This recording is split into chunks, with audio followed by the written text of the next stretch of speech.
Bienvenidos y bienvenidas al nuevo episodio de Territorio Humano. Hoy nos visita Emiliano Viñuelas, que es gerente socio de la empresa Millennium, que se dedica al servicio técnico de maquinaria pesada, así decirlo. Así que bueno, con Emiliano nos conocemos del ámbito del deporte, pero en este caso vamos a estar hablando de cómo lleva adelante la empresa, cómo conduce la empresa y las distintas cuestiones que tiene, de las particularidades. Por suerte, a lo largo de estos distintos encuentros que hemos tenido, vamos encontrando distintas particularidades de acuerdo a la profesión, de cómo se van vinculando los distintos equipos. Emiliano, gracias por venir, por aceptar. Un placer, gracias por la invitación.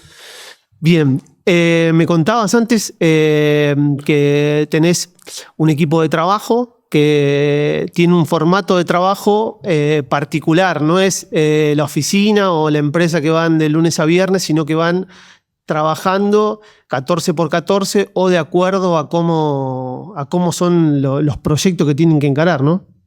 Sí, bueno, hay personal dentro de la empresa, somos 28, hay personal que cumple tareas administrativas, de oficina, habituales, pero una parte importante de la empresa son técnicos mecánicos que brindan estos servicios, tanto acá en el taller como en sitio. El sitio puede ser cualquier lugar donde tenga dificultades la máquina, una obra en construcción o en minería, en un yacimiento minero. Nos ha tocado este año asistir a diferentes lugares, desde empresas mineras hasta obras en construcción en Mendoza. Por ejemplo, tenemos un cliente que tuvimos que hacer algún servicio en Mendoza, en Córdoba, en fin.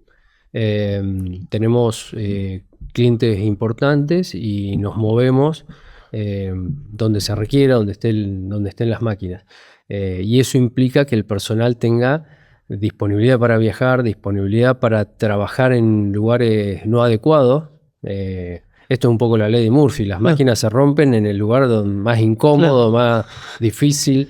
Eso pasa, así que requiere personas con esa disponibilidad y esa actitud para ir a enfrentarse, digamos, con el trabajo en lugares que por ahí no están tan preparados.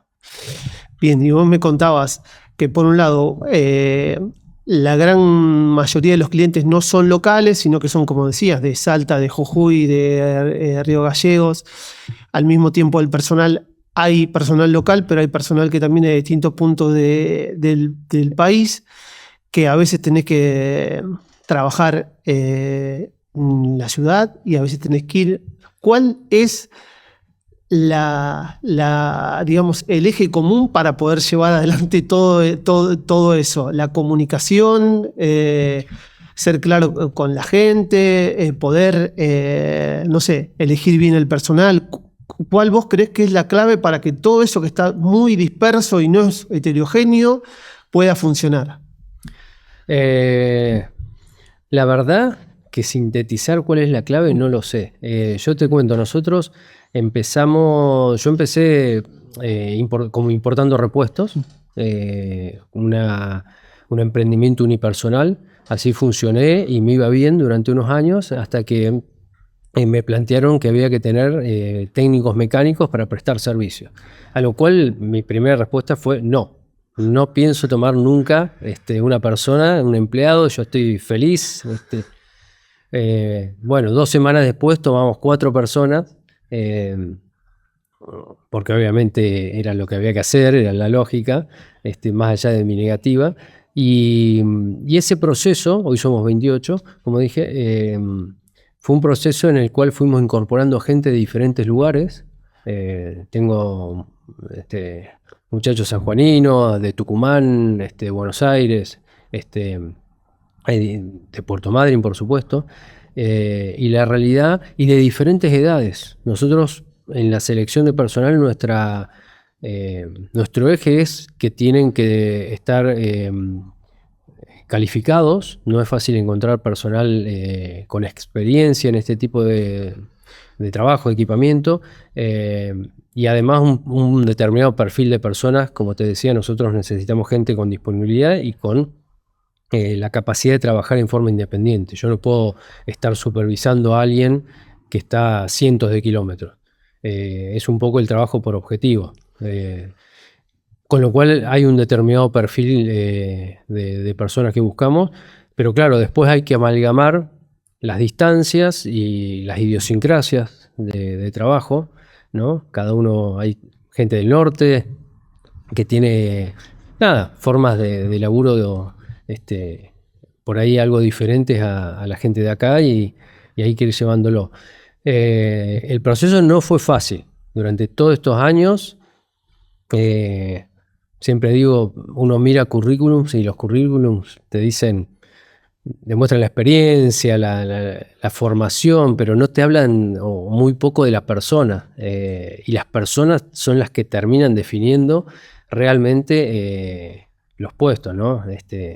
Viene ese currículum frío, viene acompañado de un ser humano y eso es lo que importa. ¿Quién es ese ser humano? Porque después lo otro, obviamente que tiene valor, si está formado o no está formado, la experiencia que tiene, pero las cuestiones humanas, por lo menos en mi experiencia, terminaron pesando mucho más que lo formativo, que lo técnico. De eso va un poco la idea de estas conversaciones, ¿no? De las relaciones humanas, tanto en el trabajo, en el deporte, en el arte. Y pensaba en lo que contabas recién, ¿no? ¿Cómo hiciste el proceso vos personal de pasar de tener un emprendimiento unipersonal a 28 personas? ¿Te formaste? Porque también al mismo tiempo recién decías, la experiencia a mí me dice, entonces todas las personas que pasaron por acá, yo noto como que hay un montón de experiencia que no te la da la formación formal, por así decirlo. Vos tuviste una formación formal para decir, bueno, más allá de que te dijeron tenés que ampliarte, ¿te empezaste a formar para ver cómo conducir a esas personas o fue todo prueba y error? No, la realidad es que no tuve una formación respecto a la toma de personal. Lo mío, yo estudié marketing y fue más orientado a la venta y al comercio. Cero o muy poco referido al manejo de personal. Inicialmente nos apoyamos en una empresa, en una consultora, para tomar gente. Para algunos puestos fueron tomados así con una consultora, pero la realidad es que, no sé, el 70-80% de las personas que luego empezaron a entrar fue por referencias. Recomendaciones, referencias de colegas o de gente en la cual confiaba. No puedo decir que ninguno de los dos métodos haya sido mejor que el otro. La verdad que ha entrado gente por recomendaciones y muy buena, y también he trabajado con algunas consultoras y me ha dado buen resultado en algunos casos. No, la verdad que no me inclino. Ahora de hecho estamos incorporando una persona y lo hacemos a través de una consultora de acá de Madrid, un puesto administrativo. Así que ambas opciones a mí me dieron resultado. No tuve una formación. Yo digo, el empresario pyme es como, en general, es como ser padre. Uno dice, ¿cómo aprendiste a ser padre? Siéndolo. Claro. ¿Dónde te formaste? No hay formación. Es algo fundamental en la vida y sin embargo uno empieza a ser padre sin haber tenido experiencia ni ninguna formación. Bueno, yo empecé en forma independiente con una idea de trabajar solo y cuando me di cuenta era un empresario pyme y la realidad es que no había tenido formación. ¿Cómo me hice? Caminando, cometiendo errores y algunos aciertos, porque la empresa hoy está funcionando, así que ha habido, entiendo, más aciertos que errores, pero ha sido un poco así, prueba y error.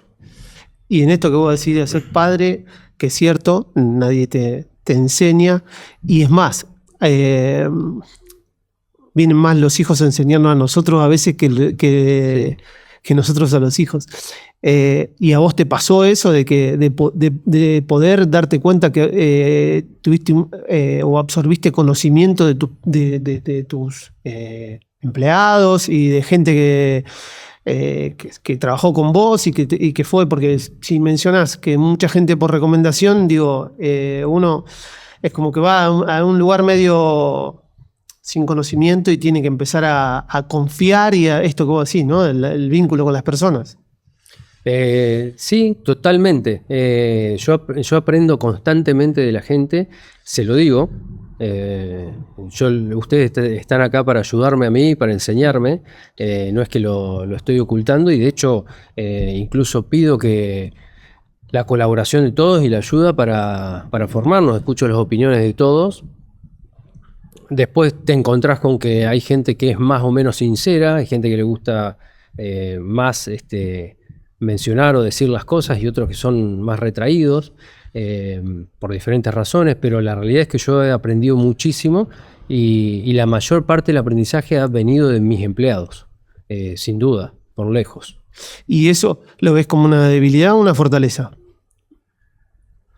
Yo nunca lo vi como una debilidad. La realidad es que nunca lo vi como una debilidad. No, jamás sentí pudor en decirle a ninguno que no sé. Siempre les dije que el aprendizaje es compartido. Nosotros tratamos de capacitar a nuestra gente. Tenemos un programa, de hecho, y un plan de capacitaciones.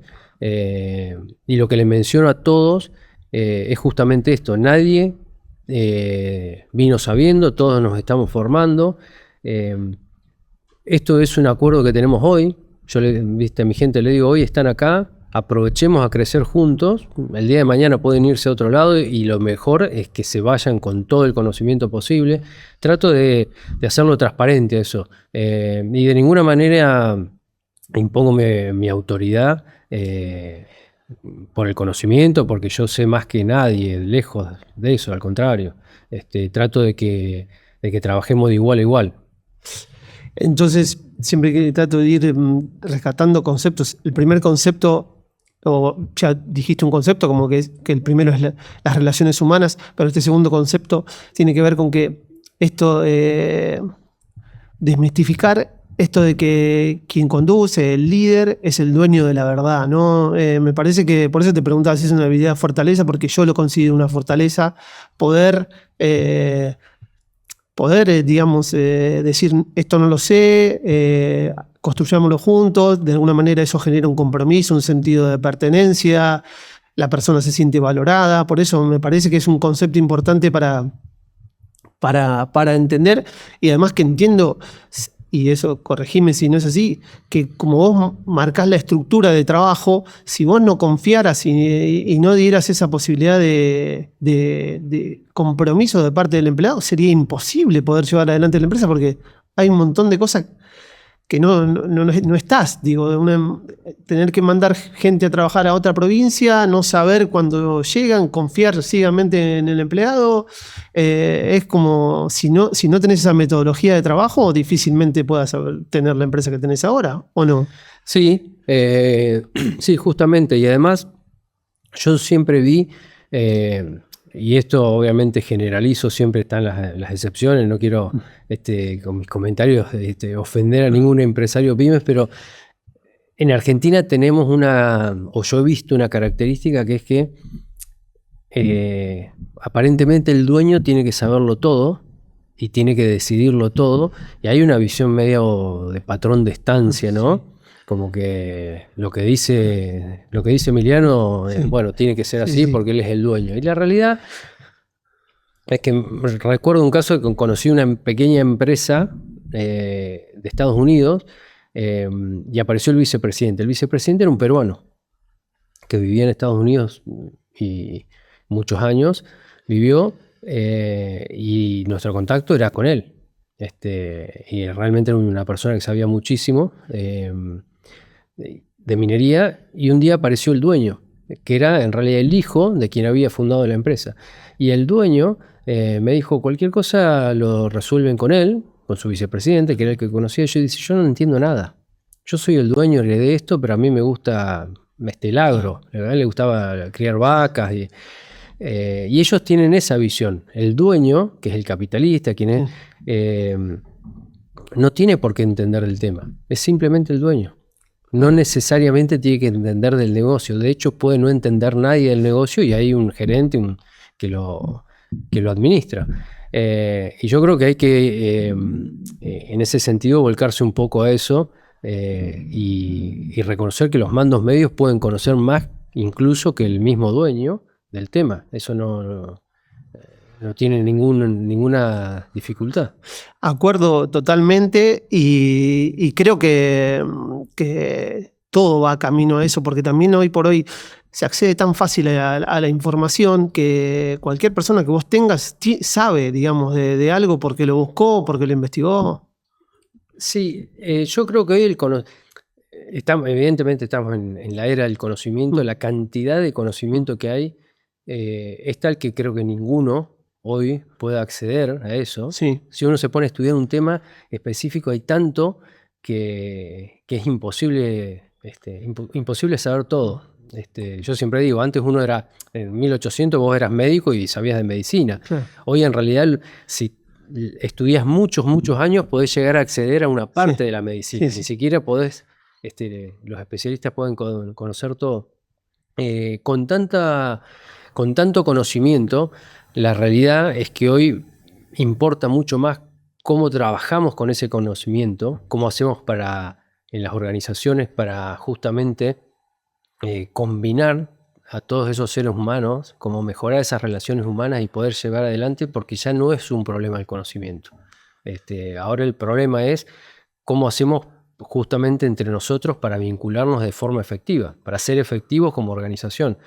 Yo encuentro muchísimas más dificultades hoy en mi empresa para lograr, digamos, que todo el equipo funcione en forma eficiente, por problemas que tienen que ver más con las personalidades de cada uno que por falta de información. Hoy la información se consigue. Y la formación también se consigue. Y es muy barata además. Cada día es más barato formar a alguien. Eso es otra cuestión importante. Rectificamos que las relaciones humanas son fundamental por lo que vos decís. Me quiero hacer un paralelismo con el deporte. Cuando vos hablabas de esto de que el dueño sabe lo todo, por suerte tenemos una referencia a nivel nacional en el deporte, como es el técnico de la selección, que me acordaba cuando vos decías no lo sabe todo. Por ejemplo, el otro día cuando vas en el amistoso, no me acuerdo cuál de los dos, Messi estaba por entrar y se le acerca y le dice a Messi, ¿te parece que no se lee porque se tapa la boca, pero te parece que no entres porque el partido ya está medio como cerrado como para cuidarlo? Y Messi le dice que sí. Y eso no hubiese pasado en otro momento no sé, por lo menos del deporte, de que el técnico tiene que saber todo y es el que toma las decisiones y demás. Y si en realidad después el que entra a jugar es el jugador. Y si el jugador no está contento y no comparte la decisión del técnico, después eso no funciona. Bueno, lo traslado a lo tuyo. Si no está contento tu empleado y lo mandás a trabajar a Santa Cruz, no va a demorar más, las cosas no van a funcionar y la empresa no va a funcionar. Es un poco así. Sí, incluso, siguiendo con ese ejemplo, fíjate que yo escuché bueno, viste que hoy hay comentarios de todo tipo por todos lados, y uno de los comentarios, que me pareció sumamente desacertado, hablaba de que, o ponía en duda la autoridad de Scaloni, porque le había consultado a uno de los jugadores. Y la realidad es que uno mira para atrás y con lo que hizo dice, ¿qué más se necesita para demostrar que realmente ha formado un equipo efectivo, ¿no? Un equipo de personas, todos jugadores, que han sido efectivos? Claro. Porque los resultados lo demuestran. Que esa forma de trabajo es efectiva. Es efectiva, los resultados lo demuestran. Ha ganado lo que muy pocos han ganado. Sí, sí. Con lo cual, su efectividad es plena. Y ha llegado en forma óptima a un segundo mundial, con lo cual nadie puede discutir. Y sin embargo, todavía queda esa idea de que no, bueno, consultó al jugador, eso lo deja en una situación como autoridad. Y la realidad es que no. La realidad es que él sigue siendo el técnico, más que nunca, tiene autoridad y aún así puede consultar, ¿por qué no? Claro. Y la autoridad la reafirma en eso, ¿no? En sentirse tan seguro de demostrar que por ahí tiene que compartir una decisión o porque algo no lo sabe, que ahí demuestra la autoridad. Por eso tomaba antes la referencia de vos decir, bueno, yo lo consulto, acá estamos para aprender todos juntos, hay cosas que no sabemos y que las vamos a aprender, porque imagino también que que como todo en el país, con los vaivenes económicos que tiene este país, que nos entrena permanentemente para vivir en incertidumbre, sumado a los avances que debe haber seguramente en tu empresa, de tecnológicos, también eso te obliga a seguir confiando en otra persona para seguir nutriéndote. Sí, eso es así, y también hay otro factor, es que muchas veces que yo se lo planteo a la gente, hay veces que no hay una respuesta correcta. Hay veces que hay, y con eso nos encontramos muy seguido, con que hay que tomar decisiones, y a veces las dos opciones o las tres opciones son buenas, y las tres tienen riesgos, y hay que tomar una. No es tan... Yo siempre digo, lo más fácil es cuando vos te encontrás con una decisión de blanco y negro. Está el túnel con luz y el otro apagado. Bueno, vamos por donde hay luz. Si todo fuese así, realmente la vida sería muy sencilla. El problema es que hay veces que hay que optar por dos opciones que son buenas, o las dos opciones son malas, sea como sea. Y uno tiene que tomar eso, y ahí es donde yo hago participar a los equipos y trato de explicárselo, de decir, bueno, tomemos la decisión juntos. En definitiva, si yo bajo línea de que somos un equipo y de que esto lo sostienen las personas que lo conforman, yo siempre les menciono que para mí la empresa son las personas que lo conforman, y después hay capital, hay herramientas, hay infraestructura, pero la empresa son las personas. Entonces, si nosotros somos un equipo, tenemos que tomar todos convencidos una determinada decisión, o al menos las personas que están en un determinado nivel, hay que hacerlas participar de la decisión, porque en definitiva el destino de todos. Así que yo tomo las decisiones fáciles, siempre le digo así, las que son muy obvias las tomo yo, ni los molesto. Ahora, en otras decisiones siempre consulto con mis pares, ¿no? Con quienes están acompañándome. Sí, porque además, más allá de hacerlos parte, también te da otra mirada, que por ahí vos decías, tomamos el ejemplo que vos decías de la luz está apagada o está prendida, por ahí, y esto, ¿no? Por ahí las dos luces están tenues y alguno de los que está en el equipo ya lo vivió y ya se equivocó en elegir una opción o la otra. Entonces también, digo, me parece que más allá de hacerlo sentir parte, hay un conocimiento desde la experiencia de parte del equipo que favorece a la decisión. Sí, sin duda. De hecho, antes de venir acá, estaba reunido y nada, yo tenía una idea, y la persona que trabaja conmigo me dijo, no, la verdad que yo opino, dice, y por ahí te lo dicen con cierto temor o culpa, decir, no, la verdad que no estoy tan convencido. Dice, ¿te puedo dar mi opinión? Sí, por supuesto. Me dice, yo opino todo lo contrario. Y para mí eso es súper valioso. Primero porque se animan a decirlo. Yo trato siempre de generar ese ámbito de que se animen a plantear las disidencias. Y nada, en el viaje hacia acá venía pensando justamente, digo, bueno, tengo que analizar esta otra opción porque realmente por ahí es mejor que la mía. Yo trato siempre, no es que soy tampoco perfecto, pero siempre trato en la medida que puedo de analizar justamente aquellas ideas que son contrarias a las mías.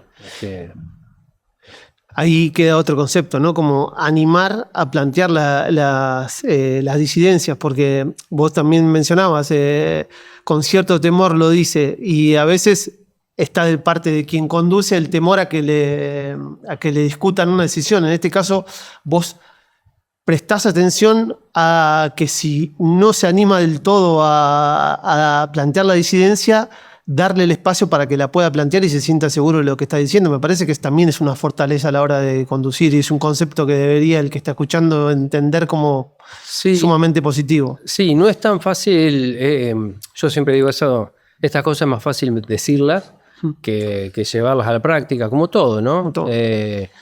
A mí también me cuesta escuchar ideas contrarias a las mías, ¿no? A todos nos cuesta, porque en definitiva es un poco, yo lo siento como una cachetada, ¿no? Uno piensa y tiene claro algo, viene el otro, se lo rebate.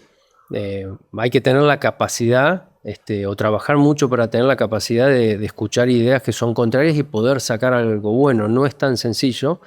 No es tan sencillo para la gente decirle a su jefe o su superior o quien sea que está equivocado, siempre por miedo a esto, a la consecuencia, ¿no? Si le discuto al jefe, me van a terminar echando tarde o temprano.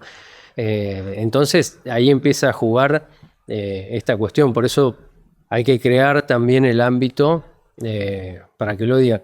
A mí me pasa, por ejemplo, con algo, yo desde el primer día siempre les dije que no, con el tema de herramientas o cuestiones, que no iba a sancionar los errores en el trabajo, ¿no? Porque entiendo que todo el mundo se equivoca, entonces, como es imposible que una persona durante un determinado tiempo no se equivoque en el trabajo, si vos sancionás el error, lo único que haces es que no te digan que se equivocaron, que lo oculten, porque equivocar se van a equivocar, todos nos equivocamos. Lo que yo sanciono son las malas actitudes, ¿no? Justamente eso, ocultar las cosas. Y eso que parece tan sencillo, porque vos estás habilitando a que te digan, sinceramente, me equivoqué, ¿no? Y pasa con cosas muy simples, no sé, se rompe una herramienta. Yo les digo, bueno, vengan y díganme así reponemos la herramienta. Se rompió, bueno, analizamos por qué. Y es muy difícil porque siempre, en el fondo, queda el temor de, si yo voy y digo que rompí algo, a la larga me va a terminar generando un perjuicio, ¿no? Y la gente tiende a ocultar eso. No es tan sencillo ponerlo en la práctica. Yo sigo convencido de que uno tiene que favorecer eso porque favorece la transparencia y porque en definitiva me permite a mí ver realmente lo que estoy pasando. Lo peor que le puede pasar a uno es que le oculten cosas, ¿no? Sí, y lo pienso de la formación que fuimos teniendo como personas sobre cómo convivir con el error, porque estamos acostumbrados desde la escuela, desde el deporte, lo que sea, que el error es como algo muy grave y como vos lo planteabas, es parte de un proceso, y sobre todo lo pienso en los jóvenes de ahora que por ahí están muy expectantes a la mirada a través de las redes sociales del otro. Digo, poder reconocer el error también es una complicación que se traslada a la vida laboral después, ¿no? Digo, estos escenarios que nos van formando, la escuela, el deporte, la adolescencia, si fuera más fácil naturalizar el error y saber que hay que aceptarlo y revertirlo, después para el trabajo, y esto es una prueba clara, vos le estás diciendo, sería mucho más sencillo el desempeño y uno disfrutaría más del trabajo, que es lo que hace día a día, y casi que más tiempo estando en su casa. Imagino que esa persona que se va 14 días fuera de su casa y después 14 días está, si vive con un error todo el tiempo, debe ser agotador más allá del trabajo en sí. Sí, y fíjate, lo que vos mencionás es cierto. Nosotros hemos tenido una formación en la que nos dijeron se aprende de los errores, todo el mundo lo repite como una frase de cabecera, se aprende de los errores y al mismo tiempo te dice no te puedes equivocar. Claro.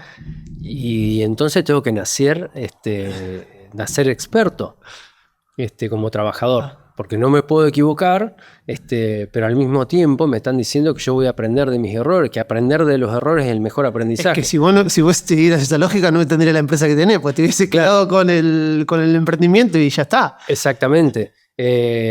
Por eso, obviamente que siempre hay que minimizar los errores, que nadie los quiere cometer, pero la realidad es que nosotros tenemos que eliminar eso de que el error es algo grave que debe ser sancionable. El error tiene que ser parte del aprendizaje. Lo que hay que tener son las actitudes adecuadas para enfrentar esos errores, ¿no? Y la actitud para enfrentar el día a día. Yo creo que eso termina siendo mucho más importante, la actitud de cada trabajador ante el error o ante la dificultad. No en sí el error. Y otro concepto que quiero que me parece que es importante, no sé si coincidís, y quiero que el que escuche lo vea, esto de generar contextos para que el error sea parte del proceso, contextos para plantearlo el error, contextos para poder venir y decir lo que usted está diciendo o lo que vos estás diciendo. Yo creo que sería mejor de esta manera. Me parece que hay un una herramienta tuya a la hora de conducir que tiene que ver con eso, con generar contextos para que la gente pueda pasar eso que vos querés, ¿o no? Sí, sí, hay que generarlo. Nosotros en la empresa estamos trabajando día a día. No creo que hayamos logrado al 100% los ámbitos para plantear eso, pero porque no es tan sencillo. Como decía, es más fácil tener el concepto, ¿no? La teoría que llevarlo a la práctica. En la práctica, ¿por qué? Porque en la práctica te encontrás con personas del otro lado que también vienen con toda una carga de formación cultural. Entonces no es tan sencillo llegar a todos. Nosotros trabajamos y tenemos una consultora que nos está apoyando desde hace ya casi un año, justamente para trabajar en estos asuntos de formar un ámbito o momentos o determinados lugares para que todos nos podamos conectar y expresarnos. Así que bueno, estamos en parte del proceso. Yo tengo claro lo que quiero y dónde quiero llegar, pero la realidad es que todavía estamos luchando con nosotros mismos, ¿no? Porque, como te decía, yo como líder y como empresario también estoy cometiendo errores y aprendiendo, interactuando con gente de diferentes edades. Nosotros no solamente tenemos diferentes orígenes, sino que tenemos gente de diferentes edades, de 25 a 60 años. Entonces, la realidad es que también hay que compatibilizar los cambios esos generacionales y no es tan sencillo, ¿no? Los jóvenes se expresan de una manera, la gente mayor de otra, o se vinculan de otra manera incluso. Así que es realmente un desafío. Me acuerdo mucho que lo utilizo siempre, esto que vos decís de pasar de la teoría a la práctica y esto de que todo el tiempo estamos aprendiendo, porque todo el tiempo, y terminás una cosa y otro contexto va a cambiar, porque todo el tiempo va cambiando el mundo por suerte y por momentos se sufre, por momentos se pone entretenido.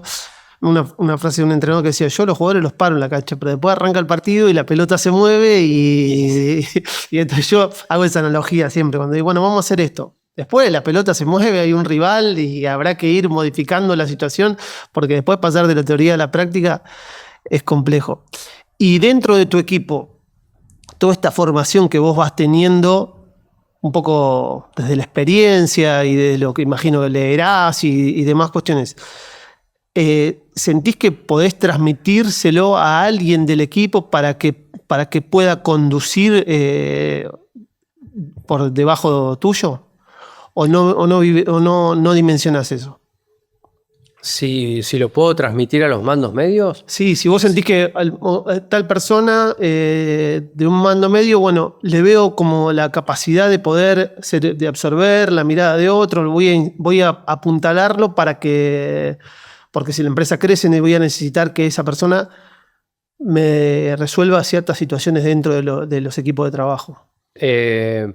Sí, trasladar la visión que uno tiene,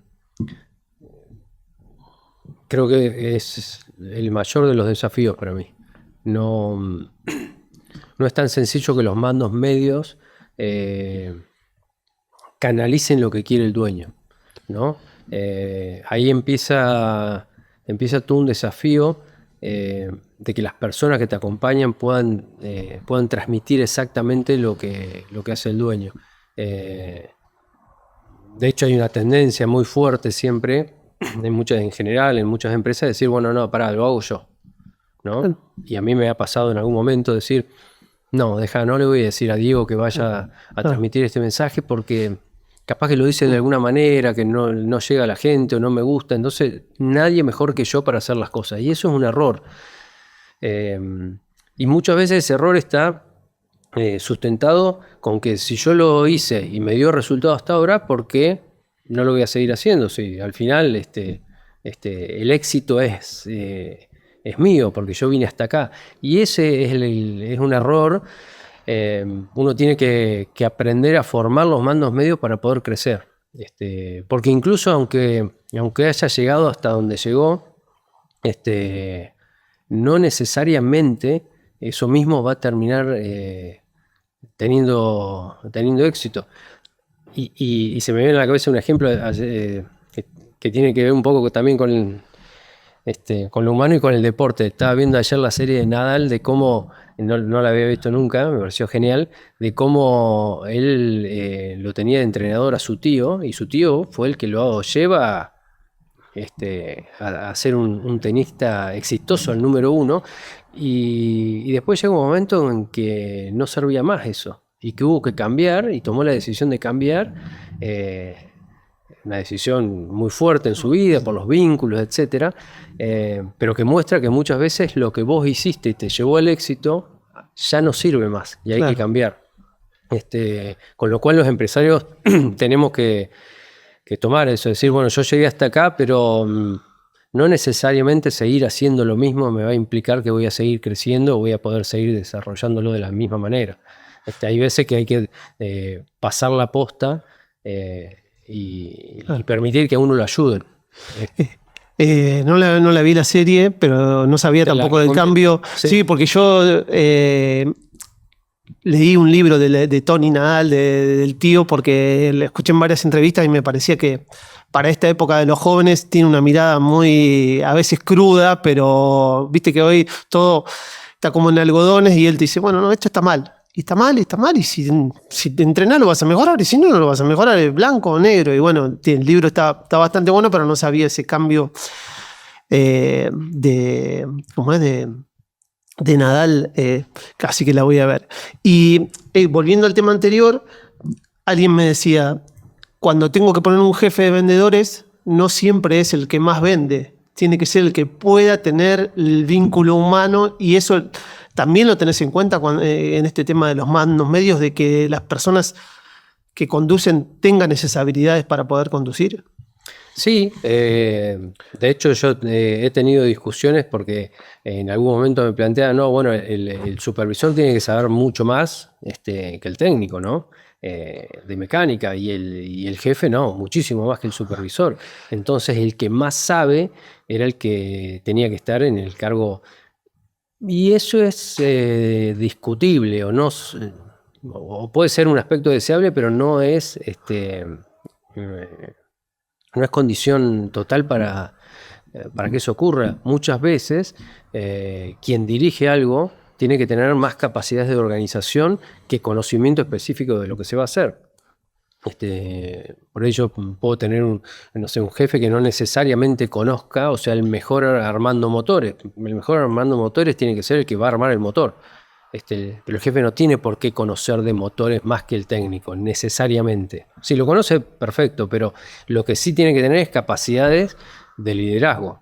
Si vos tenés gente a cargo, tenés que tener alguna capacidad de liderazgo sobre esa gente, alguna habilidad. Tenés que tener capacidad de organización. Ya no es lo mismo gestionar tu trabajo que estar pensando en gestionar el trabajo de uno o más personas. Y empiezan a aparecer otras habilidades que son mucho más importantes. Por eso volvemos un poco al principio, el tema del conocimiento hoy en día, sobre todo hoy en día donde está disponible, no tiene tanta trascendencia como antes. Hoy creo que tiene mucho más importancia estas habilidades de liderazgo, de capacidad de organización, de comunicación. El problema de la comunicación para mí es sorprendente y lo discuto muchas veces con la gente. Le digo, tienen tantos canales para comunicarse y no supieron transmitirle al del lado qué estaba pasando. Y lo tienen enfrente y le escriben por WhatsApp. Y la otra persona entendió otra cosa. Entonces le digo, realmente, no sé, cómo... Y es una de las fortalezas de los equipos, la comunicación. Sí, y hoy hay tantos canales que pasa esto que vos decís. Sí, y me pasa a mí, mando un mensaje y es un teléfono descompuesto. O a veces si voy a mandar un audio, porque si lo mando por escrito, por ahí no lo van a entender del No todo. entienden. Y un mensaje sería 3 palabras, termina siendo un audio de 1 minuto para poder lograr que se entienda. Sí, te empezás a encontrar con estas cosas. Otra gente que escribe, y escribe muy mal, y le decís, che, ¿por qué no me mandaste un audio? Hubiera sido más fácil, ¿viste? Date cuenta que escribís mal o pasarle el autocorrector. Realmente creo que nunca la humanidad ha tenido tantas herramientas y tan efectivas de comunicación. Son fantásticas. Hoy vos podés hablar con una persona en China sin conocer el idioma, porque tenés traductor y lo haces tirado en la cama con un teléfono. O sea, realmente estamos viviendo una era increíble en cuanto a la comunicación, pero a su vez empiezan a aparecer problemas que son notables de 2 personas que no pueden transmitirse, no pueden entenderse en una misma oficina. Eso es un tema para trabajar y un tema que yo me reconozco incapaz de abordar, por eso busco asesoramiento, porque hay cosas que se me escapan de cómo resolverlas. Bien, bueno, ya un poco llegando al final, la pregunta que te quería hacer era, obviamente que vos seguramente dimensionás el proceso de crecimiento de la empresa, desde clientes, maquinarias y demás que se mide la producción de una empresa. ¿Lográs medir el crecimiento desde la parte humana? De decir, bueno, mirá el equipo de trabajo que se logró armar, mirá cómo esto puede funcionar. Sí, yo logro dimensionar eso, logro ver el crecimiento en la gente, cómo ha evolucionado. No sé, personas que entraron en un determinado puesto con muchas dudas, y hoy veo cómo van ganando seguridad, confianza y van entendiendo cuál es el rol. La realidad es que eso me genera muchísima satisfacción por realmente poder ver que esa persona se va desarrollando, porque yo creo que el trabajo va más allá de cobrar el salario, ¿no? Decir, bueno, no sé, yo hago esto, cobro determinado salario. Creo que justamente el trabajo tiene que ser el desarrollo de la persona. Gran parte de nuestra vida la pasamos en un trabajo como para que sea solamente a cambio de un salario. Claro. Tiene que estar relacionado a la evolución nuestra en lo personal, en lo profesional y en lo cultural. El trabajo tiene que tener algún aporte más que simplemente el sustento. Sería lo deseable. Así que yo eso es lo que pienso, y cuando lo veo en mi gente me genera una satisfacción, ¿no? Más allá de las cuestiones específicas. Eso realmente es un punto, y es un punto que de hecho no lo he mencionado mucho internamente, pero capaz que debería hacerlo, porque uno se siente orgulloso también de poder ser. Ahí sí iba la pregunta. Si te sentías orgulloso de lo que habías construido humanamente. Sí, sí, el grupo de trabajo y el considerarnos un equipo. Yo por él lo menciono, somos todos una familia, un equipo, y realmente lo pienso así. No sé si sé transmitir ese mensaje, eso habría que preguntarle a otros, ¿no? Si ese mensaje llega, pero la realidad es que sí, me siento muy orgulloso. Somos 28 personas, 28 familias, y la verdad que es muy difícil sostenerlo, y eso le da todavía mayor condimento, ¿no? A esto, a esta sensación de decir, bueno, somos un montón, estamos trabajando en equipo, lo estamos logrando, nos estamos desarrollando. Las expectativas son buenas, porque realmente nosotros tenemos, independientemente de la situación, que no es quizás la mejor, pero tenemos buenas expectativas de crecimiento, así que eso es un orgullo. Y las expectativas de crecimiento en mi empresa están realmente ligadas al esfuerzo del equipo, ¿no? Yo no vendo paraguas y está diluviando, entonces me estoy llenando de plata porque cayó un diluvio y yo justo vendía paraguas. La realidad es que nosotros prestamos servicios Es difícil, es muy difícil prestar servicio en Argentina y por diferentes cuestiones, así que todo lo que logramos se logra con mucha transpiración, esa es la realidad. Bueno, ahora sí, la última, y agradecerte mucho, la verdad que fue muy, muy rica para mí la charla, da para más. Haciendo un resumen, se trabaja con personas, hay que generar contextos para que esas personas se desarrollen, hay que tener una conducción abierta, que no todo lo sabe y debe escuchar a todos, y el gran desafío es la comunicación. ¿Sería un poco así el resumen, te parece? Sí, sería un poco así. Y sí, es la comunicación y es aceptar que todos tenemos que aprender, principalmente quienes lideramos. Yo creo que hay que sacar por ahí ese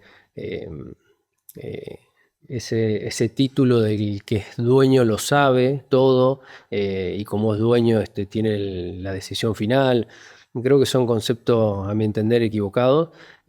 Por el contrario, quienes ocupan ese rol están aprendiendo, como te decía hoy, como ser padre. Uno va aprendiendo todos los días y hay que entender eso. Cometemos errores, nos equivocamos un montón, aprendemos y la comunicación con el resto del equipo y justamente las tareas de trabajo en equipo son los que te pueden sostener. Si uno entiende eso, creo que empieza a crecer. Si no, rápidamente nos encontramos los empresarios con un techo. Si todo depende realmente de nuestra habilidad, algunos llegarán más lejos, otros no, pero todos tenemos un techo. La forma de pinchar ese techo y seguir creciendo es poder comunicarnos con nuestros pares y poder hacerlos partícipes justamente de este crecimiento. Muchas gracias, un placer. Gracias a vos.